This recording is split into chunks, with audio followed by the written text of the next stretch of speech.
Hello everyone, this is Keshav Singh from book world academy. आज Nobel prize के बारे में हम जानेंगे। 2022 का नोबेल प्राइज विनर डिक्लेयर हो चुके हैं। पूरी दुनिया को ये नोबेल प्राइज विनर का इंतजार रहता है और कॉम्पिटिटिव पॉइंट ऑफ व्यू से भी नोबेल प्राइज का महत्व बहुत ज़्यादा है। किसी भी कॉम्पिटिटिव एग्जाम में, चाहे आप कोई भी स्तर का आप कॉम्पिटिटिव एग्जाम दे रहे हो, नोबेल प्राइज की जानकारी किसको मिला है, इसके हिस्ट्री के बारे में थोड़ा बहुत, और कुछ कुछ चीज़ें पॉइंट्स है जो हमें ध्यान में रखनी है एग्जाम पॉइंट ऑफ व्यू से। तो स्टार्ट करेंगे। स्टार्ट करने से पहले हम नोबेल प्राइज के बारे में जानेंगे, उसके बाद इस साल का नोबेल प्राइज किसको किसको मिला है, किस किस कैटेगरी में नोबेल प्राइज मिलता है, कितनी कितनी राशि मिलती है, कितने कितने अमाउंट मिलता है नोबेल प्राइज विनर को। ये सारा कुछ हम आज की वीडियो में देखेंगे। तो उससे पहले मैं आपको बता दूं कि नोबेल प्राइज जो मैं स्टार्टिंग में आपको बताऊंगा, कुछ जो पॉइंट होगा वो आप जनरल किसी भी कॉम्पिटेटिव एग्जाम में आप यूज कर सकते हैं। और अगर पीसीएस वगैरह के एग्जाम दे रहे हैं, स्टेट पीसीएस या यूपीएससी के लिए, तो उसके बारे में फिर आपको थोड़ा सा डीप नॉलेज आपको रखना पड़ेगा, जिस जिस पर्सनालिटी को नोबेल प्राइज इस साल को मिला है। तो चलिए स्टार्ट करते हैं नोबेल प्राइज विनर से। और सबसे पहले हम थोड़ा सा हिस्टोरिकल बैकग्राउंड देख लेते हैं नोबेल प्राइज का। तो नोबेल प्राइज 2022 इस बार मिला है जिन लोगों को, उसमें हम देखेंगे। पहले तो हम देखेंगे कि ये नोबेल प्राइज कौन देता है, नोबेल प्राइज किसको, कौन इस प्राइज को डिस्ट्रीब्यूट करता है, तो वो हम देख लेते हैं। तो नोबेल प्राइज जो है एक स्वेडिश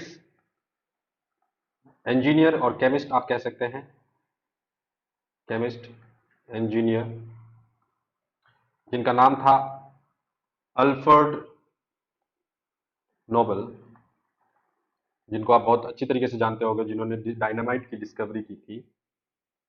हम बहुत सारा जीके में इसको बचपन से पढ़ते हुए आ रहे हैं। डायनामाइट की डिस्कवरी जिन्होंने की थी, स्वेडिश केमिस्ट थे, इंजीनियर थे, अल्फ्रेड नोबेल, जिन्होंने डायनामाइट की खोज की थी।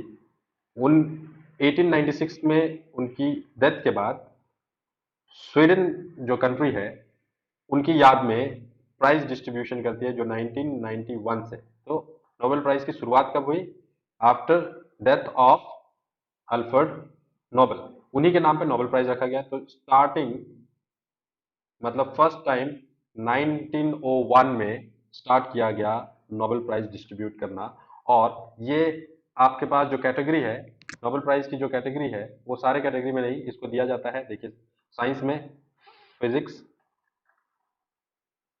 केमिस्ट्री और मेडिसिन, उसके बाद लिटरेचर, उसके बाद एक है पीस।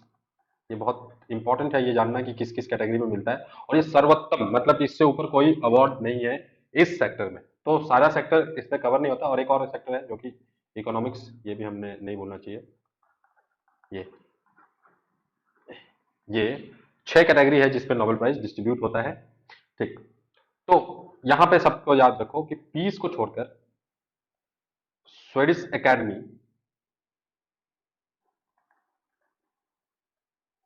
एकेडमी सारे प्राइजेस डिस्ट्रीब्यूट करती है। जो पीस है वो नॉर्वे। ठीक है। पहला क्या हुआ, आप देख लो, इसमें भी थोड़ा सा कैटेगरी है। आप ये बहुत ध्यान से, अगर कोई पीसीएस का एग्जाम दे रहा हो तो इसको थोड़ा ध्यान से देखेगा। अदरवाइज इतना आपको कैटेगरी पता हो जाए वो काफी हो जाता है। लेकिन अगर कोई पीसीएस का एग्जाम दे रहा है तो उसको इसमें थोड़ा ध्यान देना पड़ेगा कि आपको कौन कौन क्या क्या डिस्ट्रीब्यूट करता है। ठीक है। तो फिजिक्स, केमिस्ट्री एंड इकोनॉमिक्स। ठीक। ये जो दो है, मैं आपको बता देता हूँ। फिजिक्स, एक बार मैं कैटेगरी बना के दिखा देता हूँ। फिजिक्स और केमिस्ट्री, उसके बाद इकोनॉमिक्स, ये जो 3 अवार्ड है, ये रॉयल स्वीडन ही देता है। पर इसमें भी कैटेगरी आप देख लो, royal Swedish academy of science देता है इसको। क्योंकि प्रेजेंटर एक ही नहीं है, इसीलिए ध्यान रखना है। Royal Swedish academy of science, ये पहला पॉइंट है। आप नोट बना सकते हैं अगर आप इसको बनाना चाहते हैं। ठीक। उसके बाद आपका जो फिजियोलॉजी या मेडिसिन जिसको बोलते हैं हम लोग, एक ही है ये भी ध्यान रखना। फिजियोलॉजी, या फिर इसको मेडिसिन भी बोलते हैं। कई कई लोग इसको बायो भी बोल देते हैं। ठीक है। मेडिसिन, ये जो है ये भी स्वीडन ही देता है। लेकिन स्वीडिश रॉयल स्वीडिश एकेडमी नहीं देता इसको, नोबेल असेंबली। थोड़ा बैकग्राउंड जानना ज्यादा जरूरी है, क्योंकि यहां से ही क्वेश्चन पूछा, कभी कभी नाम पूछा जाता है। और Nobel assembly at the Karolinska, ये है नोबेल असेंबली देती है इसको। रॉयल स्वीडिश एकेडमी इन तीन कैटेगरी में देता है। दूसरा कैटेगरी जो है वो आपका मेडिसिन का हो गया। उसके बाद तीसरा कैटेगरी जो है वो है फिर से अगेन स्वीडिश एकेडमी, आप इसको इसमें और एक ऐड कर सकते हो, लिटरेचर भी। स्वीडिश एकेडमी लिटरेचर भी देता है, सिर्फ स्वीडिश एकेडमी लिटरेचर देता है। स्वीडिश एकेडमी ऑफ साइंस वो देता है फिजिक्स केमिस्ट्री और इकोनॉमी में। उसके बाद आपका जो पीस प्राइज है वो कभी कभी घुमा देता है और लोगों को लगता है कि ये भी स्वीडिश एकेडमी देती होगी, लेकिन पीस को भैया थोड़ा ध्यान रखिए, ये नॉर्वेयन, नॉर्वे से मिलता है, ये नॉर्वेयन नोबेल कमिटी इसको देती है, नॉर्वे से। ओके, तो पीस जो है वो नॉर्वे से मिलता है। अच्छा, इसमें ये जो छह कैटेगरीज अभी हमने देखे हैं, इसमें जो राशि होती है नोबेल प्राइज की वो लगभग 10 मिलियन, आप बोल सकते हैं, ऐसे बोल दो आप 10 मिलियन, यहाँ मैं बता देता हूँ, ठीक है, 10 मिलियन सेक, ये आप ध्यान रखना, 10 मिलियन सेक, 10 मिलियन सेक ये स्वीडन का मतलब की करेंसी है, सेक, ठीक। तो स्वीडन की करेंसी है ये, इसको ध्यान रखना, 10 मिलियन मिलता है वहां से। तो फिजिक्स केमिस्ट्री इकोनॉमी लिटरेचर ये royal Swedish academy of science में 3 मिलता है, और रॉयल स्वीडिश एकेडमी लिटरेचर का देता है। फिजियोलॉजी मेडिसिन का नोबेल असेंबली, ये भी स्वीडन से ही है, लेकिन रॉयल स्वीडिश एकेडमी ने, मतलब इसको मैंने और ज्यादा कैटेगराइज कर दिया है। ठीक है, तो ये आप देख सकते हैं थोड़ा डीपली अगर आपको जानना है, अदरवाइज आपको डीप नहीं जानना है, सिर्फ नाम वाम जानना है तो आप स्किप करके भी देख सकते हैं। अदरवाइज मैं आपको ये सारा लेक्चर जो है बहुत अच्छे तरीके से डिटेल में बना के दे रहा हूँ। तो सबसे पहला हमने देख लिया कि ये किस किस पे बेस्ड है। तो अल्फ्रेड नोबेल जिन्होंने डायनामाइट की खोज की थी, 1901 से स्टार्ट होता है सबसे पहला नोबेल प्राइज। छह कैटेगरी में दिया जाता है, इन छह कैटेगरी का मैंने ये आपको बता दिया ये सारा कुछ। उसके बाद हम लोग देखते हैं कि इस साल के नोबेल प्राइज विनर कौन कौन है।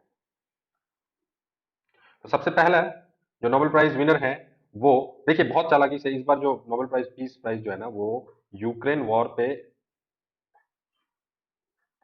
सॉरी, यूक्रेन के आसपास वाली कंट्री, जैसे कि यहाँ पे है बेलारूस, यहाँ पे रशिया और यूक्रेन। तो बेलारूस, रशिया और यूक्रेन, इधर से ही हमको नोबेल प्राइज प्राइज जो है मिला हुआ है। तो एक, सबसे पहले हम लोग जान लेते हैं कि एक पर्सन को मिला है पीस प्राइज। देखिए पीस बहुत ज्यादा इंपॉर्टेंट होता है, सबसे ज्यादा क्वेश्चन इधर से आता है कि पीस प्राइज किसको मिला है, ठीक है। तो एक पर्सन को मिला है पीस प्राइज, पर्सन को भी मिल सकता है और ऑर्गेनाइजेशन को भी मिल सकता है। ये भी ध्यान रखना है कि पीस प्राइज ऑर्गेनाइजेशन को भी मिल जाता है, तो सिर्फ पर्सन ही नहीं होता है, ऑर्गेनाइजेशन को भी पीस प्राइज मिल जाता है। तो एक तो यहाँ पे एक जन है यहाँ पे जिनको दिखाई दे रहा हो, आपको फोटो उनकी दिख रही होगी, जिनका नाम है एलिस बेलिस्की। ये है बेलारूशियन, ये बेलारूशियन ह्यूमन राइट एक्टिविस्ट है, और ये अभी करंटली इनको जेल हुई है, तो ये जेल में भी है, जेल में है। क्यों जेल में है, अब इसका सारा कुछ बता दो। देखिए पीस प्राइज कहाँ कहाँ मिला है, तो बेलारूस से एक पर्सन जिनका नाम है एलिस बेलिस्की, उसके बाद एक ऑर्गेनाइजेशन है रशिया की जिसका नाम है मेमोरियल, ठीक है, आगे मैं बता रहा हूँ, मेमोरियल, एक मेमोरियल, मेमोरियल। उसके बाद है सीसीएल, यानी कि सेंटर फॉर सिविल लिबर्टीज, एक और ऑर्गेनाइजेशन है, ऑर्गेनाइजेशन मतलब ये memorial and they are NGOs, ठीक है। CCL centre for civil liberties, ये अभी हम लोग देखेंगे किस। तो एक पर्सन है और दूसरा मेमोरियल और CCL centre for civil liberties, इनको मिला है। तो ये जो पर्सन है उनकी फोटो आप देख रहे होंगे, ये बेलारूसियन एक्टिविस्ट हैं। तो इन्होंने, ये पहले से ही बेलारूस, देखिए बेलारूस जो कंट्री है वहां पे जो शासन है वो बहुत ज्यादा मतलब स्टिफ है, वहां पे लोगों को जेल हो जाता है बिना ट्रायल के, सब कुछ हो जाता है। तो इसमें इनको भी जेल हुआ था। उसके बाद पहले इनका भी कुछ केस है जिसमें टैक्स से लेके कुछ इनको मतलब जेल हो गई थी। 3 साल जेल रहने के बाद ये बाहर निकले, उसके बाद ह्यूमन राइट्स को प्रोटेक्ट करने के लिए बेलारूस में ये काम करते हैं, ठीक। तो अभी इनकी उम्र है 60 ईयर्स, जो कि विदाउट ट्रायल अभी जेल में है, ठीक है। इनकी एक ऑर्गेनाइजेशन भी है जिसका नाम है वियसना, वियसना, जिसको स्प्रिंग भी कहा जाता है, ठीक। तो ये स्प्रिंग भी कहा जाता है, इन इन इनके फाउंडर भी हैं ये। तो दो तीन चीजें ध्यान में रखना है कि ये एक्टिविस्ट हैं और इनका जो एनजीओ है, जो कह सकते हैं, जो इनका उसका नाम है वियस्ना, जिसको स्प्रिंग भी कहते हैं, और ये ह्यूमन राइट्स के लिए लड़ते हैं बेलारूस में। तो अभी इनको जेल हुई है क्योंकि ये रशिया का जो इन्वेड है यूक्रेन पे, उसके अगेंस्ट में जो भी यूक्रेनियन, जो भी लाइफ खतरे में आती है या फिर उनका जो भी ह्यूमन राइट्स का खनन होता है, उसके लिए आवाज लगाते हैं। और क्योंकि रशिया और बेलारूस दोस्त है, तो जो भी यूक्रेन के अगेंस्ट में ये बात करते थे, या मतलब कि यूक्रेन के फेवर में, कि वहां के लोगों के फेवर में, तो उसकी वजह से इनको जेल में भी रखा गया है। लेकिन नोबेल प्राइज इनको इस वजह से मिला क्योंकि सारे कंडीशन में ये फिर भी लड़ते रहे। तो बेलारूस से एलिस बेलेत्सकी, ये है पहले। और तो 10 मिलियन सेक जो है इन लोगों ने डिवाइड किया, मतलब ये जब भी अगर दो तीन कंटेंडर हो जाते हैं तो जो मनी है वो डिवाइड हो जाता है, ईच को 10 मिलियन सेक नहीं मिलता है। ठीक, तो दूसरा जो मैंने बताया आपको, उसको देखते हैं, मेमोरियल। जो मेमोरियल है, मेमोरियल एक इंटरनेशनल ह्यूमन राइट ऑर्गेनाइजेशन है जिसका मॉस्को रशिया में हेडक्वार्टर है। ठीक, अ, इसको जो फाउंडर है वो लोग भी नोबेल प्राइज विनर रह चुके हैं, जैसे कि ये आपके पास एंड्राई सैकरोव, और यहाँ पे आपको दिख रहे हैं, तो कुछ मेंबर्स इसके पहले से Nobel prize peace prize winner रह चुके हैं। उन लोगों ने इसको मेमोरियल की शुरुआत की थी। ये किसने शुरुआत हुई थी, तो देखिए स्टालिन जो रिजाइन था, जब यूएसएसआर यूएसएसआर था, रशिया यूएसएसआर था, तो उस समय स्टार्ट हुआ था। तो स्टालिन का जो मतलब तानाशाही जब बढ़ा था, तो उस समय ह्यूमन राइट वायलेशन बहुत ज्यादा होते थे। तो उस समय का मेमोरियल फाउंडेशन है और ह्यूमन राइट्स के में काम करता है। तो सारा का सारा जो है ह्यूमन राइट एक्टिविस्ट एक्टिविस्ट को मिला है। मेमोरियल भी वन ऑफ देम। यहाँ पे कुछ डिटेल्स है, ये आप देख सकते हैं। उसके बाद आगे बढ़ते हैं हम लोग, जो कि आपका है CCL, centre for civil liberties. ये भी एक ऑर्गेनाइजेशन है जो कि कीव में है, यानी कि कीव यानी कि यूक्रेन, यूक्रेन का है। तो मैंने बताया था बेलारूस, रशिया, तो ये इस बार के वॉर से ही रिलेटेड ये सारा है, बेलारूस, रशिया एंड यूक्रेन, इन तीनों में ही मिला यूक्रेन के। तो ये सारा काम करते हैं यूक्रेन में। यूक्रेन यूक्रेन की एक्टिविस्ट है, आपका ऑर्गेनाइजेशन है जो यूक्रेन में काम करती है ह्यूमन राइट को बचाने के लिए। तो ये सारा कुछ है, आप देख सकते हैं, यहाँ से सारा पॉइंट्स आप उठा सकते हैं। तो मैं बता दूं आपको, तीन तीन हो गए आपका पीस पे, ये बहुत इंपॉर्टेंट है, इसको आप जरूर देखिएगा। आगे देखते हैं हम लोग, आगे देखते हैं कि नेक्स्ट कैटेगरी में किसको मिला है। तो नेक्स्ट कैटेगरी जो है, तो एनी आर्नॉक्स, नेक्स्ट जो है वो है आपके एनी आर्नॉक्स, जो कि फ्रेंच राइटर है, professor literature of, Nobel writer भी है ये, बहुत सारे नोबेल इन्होंने लिखा हुआ है।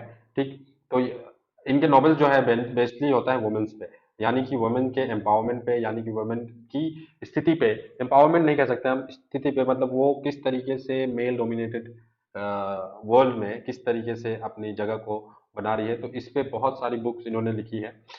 इनका जन्म 1 सितंबर 1948 पे 40 में हुआ था। 82 ईयर्स की अभी हैं ये। लिलेबॉन फ्रांस में इनका जन्म हुआ है, नेशनलिटी इनका फ्रांस है। तो जो लोग ध्यान दे रहे हैं उनको ये ध्यान रखना चाहिए कि कौन सी कंट्री क्या नाम है।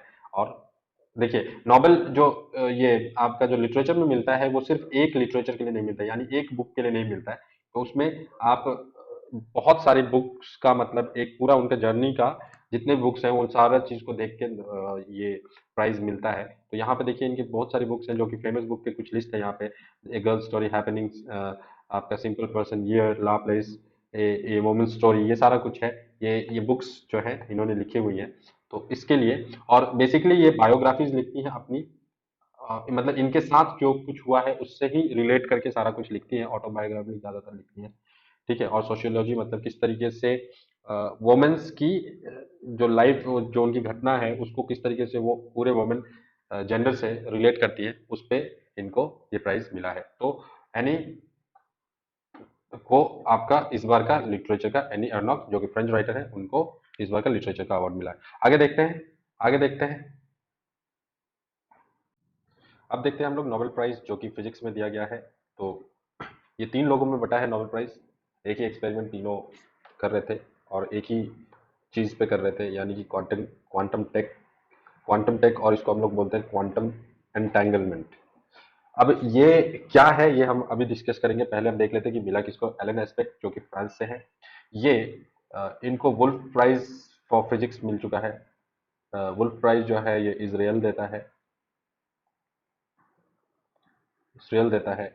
और उसके बाद इनको और एक प्राइज मिला है, जिसको हम बोलते हैं अल्बर्ट अल्बर्ट आइंस्टाइन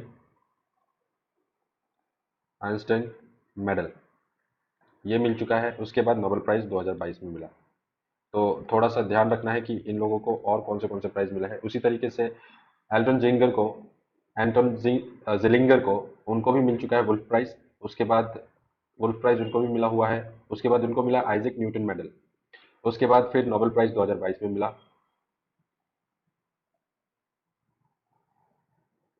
तो ये ध्यान रखना है। उसके बाद जॉन क्लॉजर हैं जिनका अमेरिकन डिसेंट मतलब अमेरिका से बिलोंग करते हैं।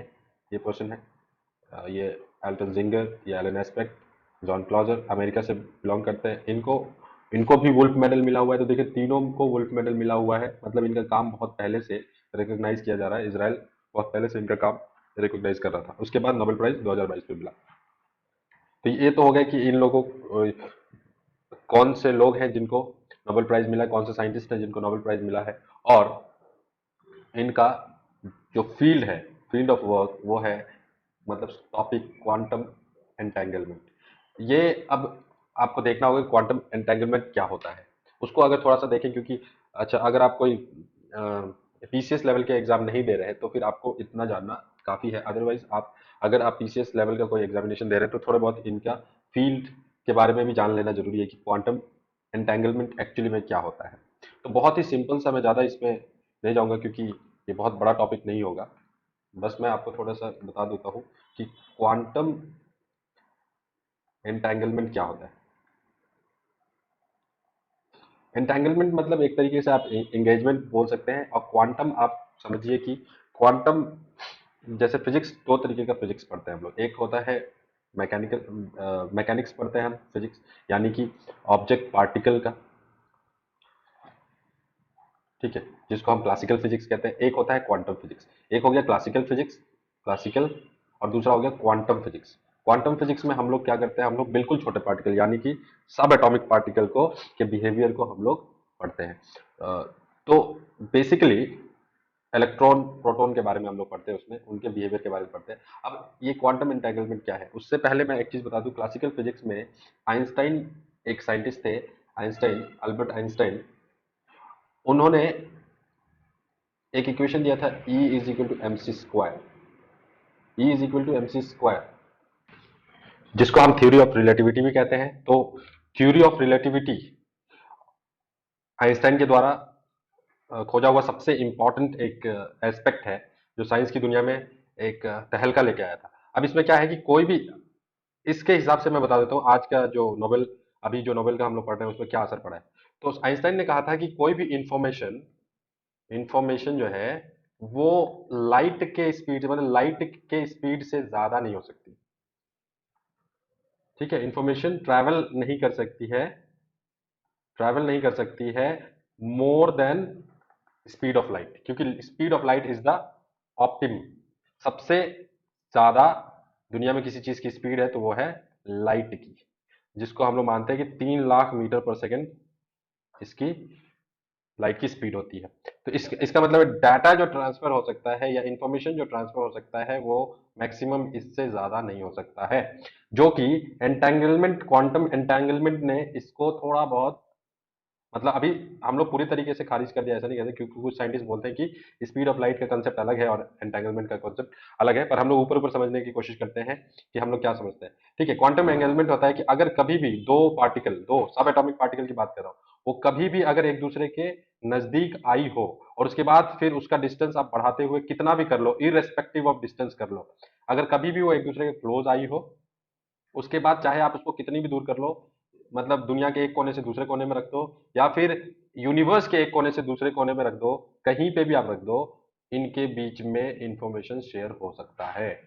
और अगर इंफॉर्मेशन इनके बीच में शेयर हो सकता है, इसका मतलब यह है कि अगर मान लो यूनिवर्स के एक कोने में आपने एक पार्टिकल रखा, दूसरे पार्टिकल को दूसरे कोने में रखा, तो इनके बीच में अगर इंफॉर्मेशन पास हो सकता है, और वो इंफॉर्मेशन एकदम क्विक होता है, मतलब कि जैसे ही आपको इसके बारे में पता चला आपको इसके बारे में पता चल जाएगा।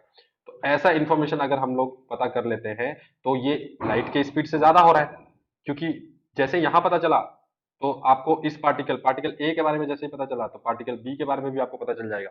तो जैसे ही आपको इन दोनों इंफॉर्मेशन के बारे में पता चल जाता है तो हम कहते हैं कि ये दोनों पार्टिकल एक दूसरे से जुड़े हुए हैं, नहीं जुड़े हुए भी, मतलब बिना जुड़े हुए भी ये एक दूसरे के जुड़े हुए हैं। इसी को बोलते हैं हम लोग क्वांटम एंटेंगलमेंट, यानी कि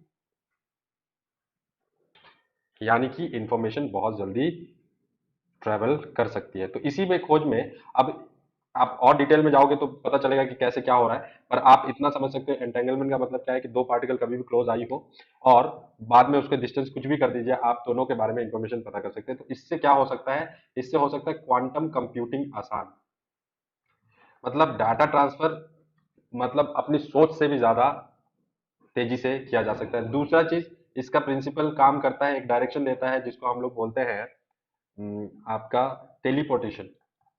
आपने मूवी वगैरह में भी देखा होगा टेलीपोर्टेशन, सुना हो कि एक जगह से दूसरी जगह पे अपनी बॉडी को लेके जाते हैं। ठीक है, यहाँ पे डिसअपियर, दूसरे जगह पे अपीयर, टेलीपोर्टेशन भी पॉसिबल हो सकता है इस थ्योरी के बाद। क्या देगा तीसरा नंबर, कि क्या सवाल उठता है कि अगर इंफॉर्मेशन इतनी तेजी से ट्रैवल होता है तो क्या आइंस्टाइन का थ्योरी ऑफ रिलेटिविटी जो है उस पर क्वेश्चन नहीं उठ रहा। थ्योरी ऑफ,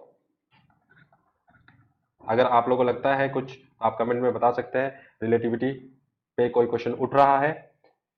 यानी कि अगर रिलेटिविटी पे क्वेश्चन, तो कुछ साइंटिस्ट का कहना है कि नहीं, मतलब थ्योरी ऑफ रिलेटिविटी भी अपनी जगह पे सही है और क्वांटम का बिहेवियर भी अपनी जगह पे सही है। अगर हम लोग मान लें कि क्वांटम का बिहेवियर, अगर हम क्वांटम पार्टिकल्स का बिहेवियर हम अगर समझ जाए, तो हम यूनिवर्स के कितने भी रहस्य जो हैं, यूनिवर्स के कितनी भी रहस्य जो है वो हम शायद आगे जाकर उसको डिकोड कर सकते हैं। तो टेलीपोर्टेशन, क्वांटम कंप्यूटिंग, ये दो इंपॉर्टेंट वर्ड्स है जो आपको ध्यान में रखना है।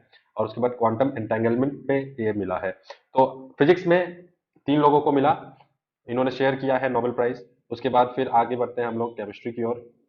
तो केमिस्ट्री में देखिए तीन जन मिलते हैं हमको, मॉर्टन मैंडल और कैरोलिना बर्टोजुई एंड कार्ल शार्पलेस। ये तीन साइंटिस्ट हैं, इनको नोबेल प्राइज मिला है। और इस नोबेल प्राइज में क्या है, तो हम बोलते हैं ये जो है क्लिक केमिस्ट्री के लिए मिला है। क्लिक केमिस्ट्री के लिए, अब मैं इसमें भी आपको बता दूं दूसरा पॉइंट क्लिक केमिस्ट्री के लिए मिला है। इसमें क्या होता है कि एंजाइम्स एंजाइम्स को क्लिक करके, मतलब कि जैसे आप बेल्ट बेल्ट आप जब हम सीट बेल्ट लगाते हैं तो एक क्लिक साउंड आता है, वही वही साउंड पे बेस्ड ये क्लिक केमिस्ट्री है। तो एंजाइम को हम क्या करते हैं, कनेक्ट करते हैं, मतलब टू और मोर एंजाइम को कलेक्ट, जैसे कि सीट बेल्ट कलेक्ट होता है उस तरीके से कनेक्ट किया जाता है। और इस कनेक्शन के द्वारा क्या इस कनेक्शन के द्वारा क्या बनाया जा रहा है, एक एक केमिकल रिएक्शन तैयार किया जा रहा है, जो कि नेचुरली होता तो नेचुरली है। लेकिन जैसे कि अब मैं समझता हूँ कि मान लो किसी कोई इंसान बीमार है, तो बीमार क्यों होता है, क्योंकि हमारे बॉडी में कुछ केमिकल रिएक्शन जो होता है वो होना बंद हो जाता है। केमिकल रिएक्शन क्या होता है, होना बंद हो जाता है। तो हमने नेचर नेचर से ये सीखा है कि नेचर बहुत जगह पे अपने आप को रिप्रोड्यूस करता है, अपने आप को रीजनरेट करता है, बहुत सारी चीजें ऐसा करती है। तो हमने ये सोचा कि क्यों ना हम जो केमिकल रिएक्शन बॉडी पे बंद हो जा रही है, उसको हम एंजाइम्स को क्लिक करके एक रिएक्शन क्रिएट करें जो कि लैब क्रिएटेड हो। लैब क्रिएटेड आपका जो जो मतलब ये रिएक्शन हो, और उसके बाद हम इसको बॉडी में मेडिकली हम इसको ट्रांसप्लांट करें, या जिस तरीके से भी आप कह सकते हैं कि इंस्टॉल करें या ट्रांसप्लांट करें, या बॉडी को वापस से रीजनरेट कराएं, जिससे हम कैंसर से रिलेटेड बहुत सी बीमारी को टैकल कर सकते हैं।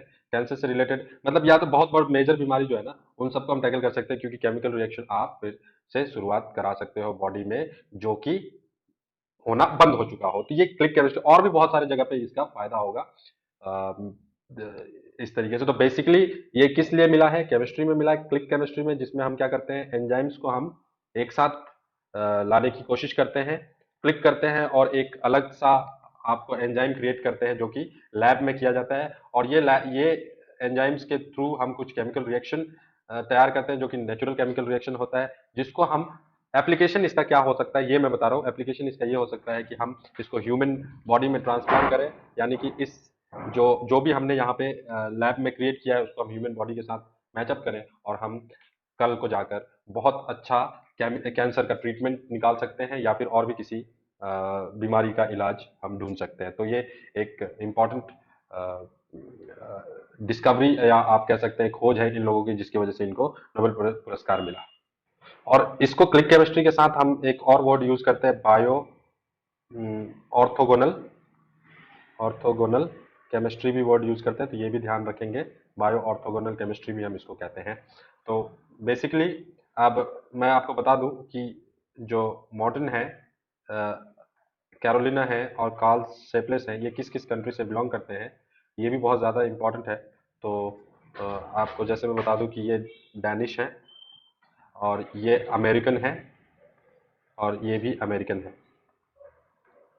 और जिस तरीके से यहाँ पे है, तो नोबेल प्राइज इनको केमिस्ट्री के लिए मिला, उसके बाद कैरोलिन को वुल्फ प्राइज भी मिला है। तो बेसिकली वुल्फ प्राइज भी मतलब उन लोगों को मिला ही हुआ है। अभी तक हमने जितने को भी देखा उन सबको वुल्फ प्राइज मिला ही हुआ है।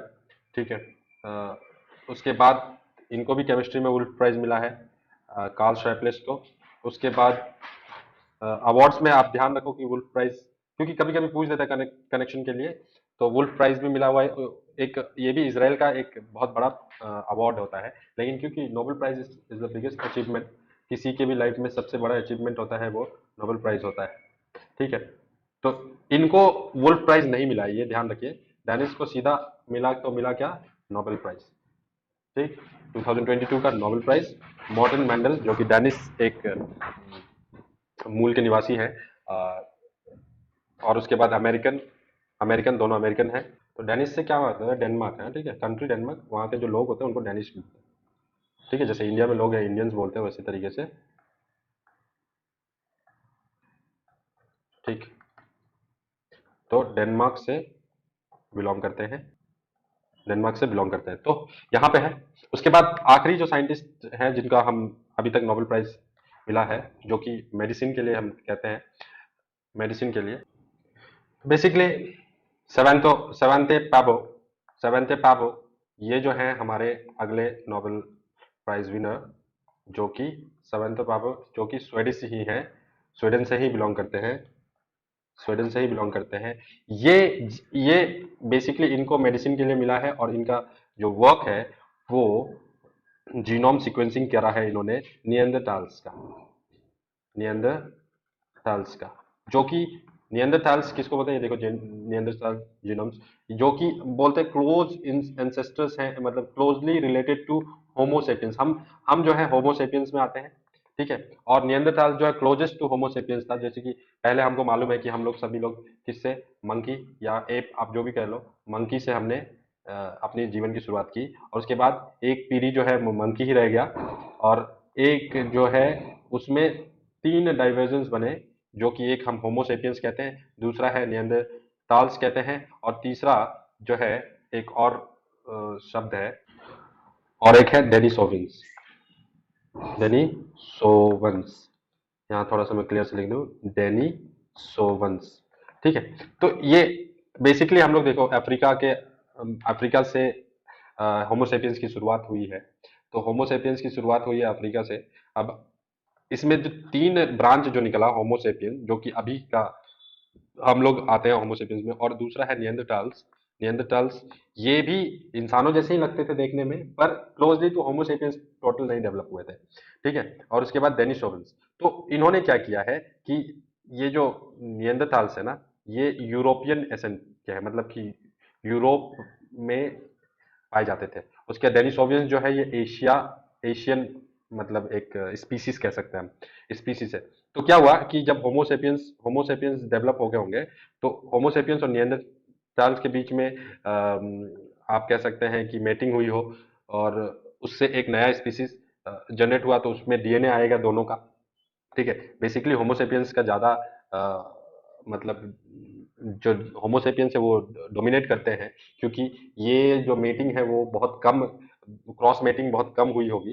तो लेकिन फिर भी कहते हैं कि यूरोपियन उसमें 4% जो है डीएनए अभी भी, मतलब नियंडरटाल्स का मिल जाता है होमोसेपियंस में। जैसे डीएनए फादर का आता है, उसी तरीके से एंसेस्टर्स का भी आता है। ठीक है। उसी तरीके से जो एशियन में कुछ एशियन एशियन कंट्री के कुछ डीएनए सैंपल पाए गए, तो उसमें डेनिसोवंस का डीएनए भी 2 से 4% उनका भी डीएनए मिलता है। तो देखिए अब इन्होंने किया क्या है, बेसिकली ये तो हो गया, हमने बता दिया कि ऐसे ऐसे लोग गए। तो इन्होंने जो एक्सटिंक्ट स्पेसीज है, जो कि नियंडरथाल्स और डेनिसोवंस है, इनका भी जीनोम सीक्वेंसिंग कर दिया। जीनोम सीक्वेंसिंग मतलब कि उनका पूरा का पूरा, जैसे जीनोम सीक्वेंसिंग क्या होता है कि डीएनए का पता लगाना, उसमें कौन सा एसिड है क्या है, जिससे आप पेरेंट्स का पता लगा सकते हैं। तो डीएनए एक्सटिंक्ट स्पेसीज का जीनोम सीक्वेंसिंग करा है, जो कि देखिए जीनोम सीक्वेंसिंग जो होता है ना, जनरली क्या होता है, उसके लिए आपको स्पीसीज का कुछ बाल, नाखून या चमड़े का कुछ चीज मिलना चाहिए, तब जाके जीनोम सीक्वेंसिंग होती है, जो हम लोग ज्यादातर देखते हैं पोस्टमार्टम वगैरह में भी यूज किया जाता है, या फिर फॉरेंसिक डिपार्टमेंट करती है ये काम। लेकिन जो स्पीसीज एक्सटिंक्ट हो चुका है उसका भी जीनोम सीक्वेंसिंग करा है, और इससे हमको बहुत सारा कुछ पता लगेगा हमारे, मतलब आने वाले जो पिछले बीत गई पीढ़ी है उन, या फिर हमारा जो रूट्स है, कहाँ से हम निकले हैं, उनके बारे में पता लगाने में, तो ये बेसिकली उसके लिए काम आ रहा है। तो जीनोम सीक्वेंसिंग इन्होंने कर दिया उन उन स्पीसीज का जो कि है भी नहीं, अब धरती पे है भी नहीं। तो कैसे किया है, बेसिकली इन्होंने सेल्स की यूज से किया, जैसे कि किसी केव में पहले नियंदरथाल्स या डेनिसोवन्स रहते थे, तो वहां से लिया, वहां से कुछ तत्व उठाए, वहां पे माइटोकॉन्ड्रिया जो कि सेल का एक होता है वो हमेशा प्रेजेंट रहता है, तो उस माइटोकॉन्ड्रिया से के हेल्प लेके फिर कुछ जो होमोसेपियंस है उनके सैंपल्स लेके उससे कोड करते करते इन्होंने पूरा जीनोम सीक्वेंसिंग किया हुआ है, जो कि सेल्स का या फिर नियंदरथाल्स का और डेनिसोवन्स का पूरा का पूरा हिस्ट्री बता देता है। तो इस तरीके से हमने देखा है कि क्या कौन से कैटेगरी में नोबेल मिला, और कौन से कैटेगरी में नोबेल मिलने के बाद उनका काम किस तरीके से था। तो जो लोग अभी सिर्फ प्रिपरेशन कर रहे हैं, नॉर्मल किसी एग्जामिनेशन के लिए, यानी पीसीएस का एग्जामिनेशन के लिए प्रिपरेशन नहीं कर रहे, तो उनके लिए सिर्फ इतना जानना जरूरी है कि इन्होंने इवोल्यूशन पे इवोल्यूशन पे ह्यूमन इवोल्यूशन पे रिसर्च किया है, जिसकी वजह से मिला। ठीक है। और केमिस्ट्री में जो है वो क्लिक केमिस्ट्री, या कह सकते हैं आप ऑर्थोगोनल केमिस्ट्री, ठीक है, क्लिक केमिस्ट्री पे काम किया। और फिजिक्स में हम कह सकते हैं कि क्वांटम क्वांटम टेक पे काम किया, या क्वांटम एंटेंगलमेंट पे काम किया। तो ये तीन बहुत इंपॉर्टेंट एस्पेक्ट है साइंस से रिलेटेड। तो ये हम लोग देखते हैं। अब मैं आपको बता देता हूँ कि हम कैसे तरीके से याद रख सकते हैं, ठीक, किस तरीके से हम इनके नामों को याद रख सकते हैं। देखो सेवेंथे पावो, सेवेंथे पावो, आप इन सेवेंथे पावो, ये जो है ते पावो, ये जो है स्वीडन से है, एस एस आप याद रख लो, ठीक है। सेवेंथो पावो, इनकी कंट्री को भी आपको याद रखना होगा, सेवेंथे पावो, ठीक है। उसके बाद केमिस्ट्री में हमने जैसे देखा, तो आइए हम लोग देखते हैं सेवेंथे पावो किस तरीके से हम लोग इसका करते हैं, ठीक है। मैं एक लिस्ट आपको दिखाता हूँ, उसके बाद हम लोग इसको याद करते हैं। तो हाँ, यहाँ पे आप देख सकते हैं, ये जगह पे मैंने कुछ आपके लिए निमोनिक्स टेक्निक लगा के याद करने के लिए बनाया है। तो ये लास्ट का बहुत इंपॉर्टेंट है, ये आप याद रखिए। मैंने कहा एनी, यानी कि एनी से एनी से बेलेट्सकी ने अले, ठीक है, आनी अले बेलेट्सकी, आनी से मैंने कहा अले बेलेट्सकी बेलारूस रशिया मेमोरियल गया, बेलेट्सकी, ये बेलेट्सकी नाम आप याद रखो।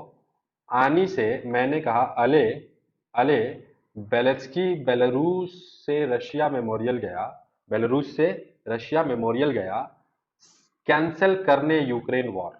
ठीक है, इससे क्या होता है, एनी, एनी से आप याद रखेंगे कि ये एनी अर्नॉक्स है, अर्नॉक्स यानी कि लिटरेचर के लिए इनको मिला है, राइटिंग के लिए एनी। एले, एले बेलेट्सकी, तो एले बेलेट्सकी तो पूरा का पूरा नाम है, ठीक है। एनी बेलेट्सकी, ये पहले का नाम आप याद रखो, अले बेलेट्सकी। अगर आप बेलेट्सकी नहीं याद रखो तो अले बेलारूस गया, ठीक है, अले भी आप अले, एनी अले बेलारूस गया, बेलारूस से रशिया गया, ठीक है, अले बेलेट्सकी बेलारूस से कहाँ गया, तो इससे आपको बेलेट्सकी कहाँ से रहता है, बेलारूस का है, ठीक है। और रशिया गया, रशिया कहाँ गया है, मेमोरियल, तो मेमोरियल जो आपको मैंने बताया कि मेमोरियल क्या है, एक ऑर्गेनाइजेशन है जो रशिया में बेस्ड है, मॉस्को, ठीक है। बेलारूस गया किस लिए, कैंसिल करने, कैंसिल मतलब सीसीएल, ठीक है, कैंसिल करने, CCL centre for civil liabilities, ठीक है। ये कहाँ गया, यूक्रेन, यूक्रेन का है ये, ठीक है, यूक्रेन का है। और बेसिकली जाएंगे तो कीव का है, यूक्रेन में कीव का है। बेसिकली ये सब वॉर रिलेटेड से ही हो रहा है कि नहीं। तो आप याद रखिएगा, एनए अले बेलेट्सकी बेलारूस से रशिया मेमोरियल गया, कैंसिल करने यूक्रेन वॉर। इससे आप लाइन बना के याद रख लीजिए, या फिर आपको और कोई अच्छा टेक्निक है तो आप कर सकते हैं, मेरा काम था बताना, ठीक है। तभी तो तभी तो शांति पावो, वॉर खत्म होगा तभी तो शांति पावो। तो इससे आप याद रख लो कि शांति पावो, ठीक है, शांति पावो, सेवेंते पावो, इससे नाम आप याद रख सकते हैं, सेवन शांति पावो से आप याद रख सकते हैं सेवेंते, तभी तो शांति पावो, ठीक है, तभी तो शांति पावो, ठीक है। ये आ गया शांति पावो। हाँ, अब उसके बाद आता है शांति पाबो। हो गया, तीन हमने कैटेगरी में देख लिया। अब हम देखते हैं फिजिक्स और केमिस्ट्री में किस तरीके से याद रखना, क्योंकि यहाँ तीन तीन जन है, यहाँ ज्यादा याद रखने में तकलीफ होती है। तो मैंने इसको बनाया है आज, या नेक्स्ट चलते हैं नेक्स्ट पेज में, ठीक है। इसको बनाता हूं आज, आप याद रखो आज, ठीक है। फा ता, आज फाड़ा, ठीक है। उसके बाद आज फाड़ा मॉक, मतलब मान लो अब हमने ये सब चीज पढ़ लिया। अब हमने, हमें क्या करना है, हम तो एग्जाम के लिए प्रिपेयर कर रहे हैं, तो हमने बोला कि हाँ ये सारा न्यूज हमने पढ़ा है और आज मैंने फाड़ा मॉक। क्यों? मॉक टेस्ट हम दे रहे हैं, उसमें आज सारा नोबेल प्राइज के बारे में था, तो आज फाड़ा मॉक, मॉक को फाड़ डाला एकदम, मतलब बोलते ना कि बहुत बढ़िया कर दिया, ठीक है। आज फाड़ा मॉक, यहीं पे है सारा कंट्री और सभी का नाम को याद रखने का टेक्निक, ठीक है। ये थोड़ा सा आपको भी एफर्ट करना पड़ेगा इसको याद रखने के लिए, क्योंकि बेसिकली हम लोग सब चीज नाम से याद नहीं रख सकते, तो कुछ कुछ हेल्प ले ले तो हमको बहुत ज्यादा हेल्प मिल जाता है। तो यहाँ से देखिए, ए से हो गया, ए से आपको मालूम हो जाएगा कि एलन, ठीक है। एलन एस्पेक्ट, एलन एस्पेक्ट है, उससे आप एलन एस्पेक्ट, ठीक है। दूसरे ए से हो जाएगा आपका एंटोन, एलन एंटोन, ठीक है। Alan Anton. उसके बाद जे से हो गया जॉन, एलन एंटन जॉन, ठीक है। ये फिर फा से हो गया, एफ से हो गया, ये फ्रेंच से है, ये ऑस्ट्रियन है, और ये हो गए आपके अमेरिकन, ठीक है। उसके बाद फिर ये आता है यहाँ डा, डा से हो गया डैनिश, ए से हो गया अमेरिकन, अमेरिकन अमेरिकन, यहाँ जो लास्ट में अमेरिकन अमेरिकन याद रखिए। और डैनिश, मॉक से हो गया एम ओ, ठीक है। मॉक से क्या था, एम ओ, मॉर्टन, क्या, मॉर्टन। सी से हो गया, सी से हो गया आपका कैरोलिन, कैरोलाइन। उसके बाद आपका हो गया, के से हो गया कॉल, ठीक। तो इस तरीके से हम आप याद रख सकते हो कि इस क्या क्या क्या नाम है, उसका एक हिंट ले सकते हो। फिर आपको आज से आप Alan Anton, Alan Anton John, ठीक है। और मॉक से आपको मॉर्टन कैलोरिन कार्ल, ये याद रखना होगा, मॉर्टन, मॉर्टन, ठीक है, कैलोरिन कार्ल। तो आज फाड़ा मॉक, आज फाड़ा मॉक, इस तरीके से हम याद रख सकते हैं। तो एक बार फिर से देख ले कि क्या कहा था हमने, कि किस तरीके से हम लोग इसको याद रख सकते हैं। आनी, अले बेलास्की, बेलारूस से, रूस से रशिया गया, रशिया कहाँ गया, रशिया, रशिया मेमोरियल गया, मेमोरियल गया, क्यों, कैंसल करने यूक्रेन वॉर, ठीक है। तभी तो शांति पावो, है ना, तभी तो शांति पावो। तो इससे हम अले बेलेज, एने लिटरेचर के लिए एले बेलेज की बेलारूस से, एने जो है फ्रांस से है, ये आप थोड़ा सा याद रख लेना, ठीक है। एले बेलेज की बेलारूस से, रशिया मेमोरियल रशिया से, और कैंसिल करने यूक्रेन गया है, तो यूक्रेन वॉर, तो सीसीएल जो है centre for civil liabilities Ukraine पे, शांति पावो, तभी तो शांति पावो, ये किसके लिए है, स्वीडन से इवोल्यूशन के लिए है, ठीक है। उसके बाद जैसे यहाँ आज फाड़ा मॉक, इस तरीके से आप इसको याद कर सकते हैं। होप करता हूँ ये वीडियो आपको ये नोबेल प्राइज के विनर्स को याद रखने में मदद करेगी, और जिस तरीके से आप पढ़ाई कर रहे हैं उसमें थोड़ा बहुत हेल्प करेगी। अगर आपको लगता है कि ये वीडियो हेल्पफुल है तो आप जरूर हमें बताइए, और कोई और आपके पास टेक्निक है याद करने का, तो आप उसको कमेंट में पिन भी कर सकते, मतलब कमेंट में कर सकते हैं, जिसका सबसे अच्छा होगा उसको मैं पिन करूंगा, ताकि हम लोग एक दूसरे के हेल्प कर पाए। तो जहां तक आपको कुछ इन्फॉर्मेशन में अगर कुछ डाउट लगता है तो काइंडली कमेंट करके पूछ सकते हैं, हम उसे क्लियर करने की कोशिश करेंगे। तो आज के लिए इतना ही, मिलते हैं नेक्स्ट वीडियो।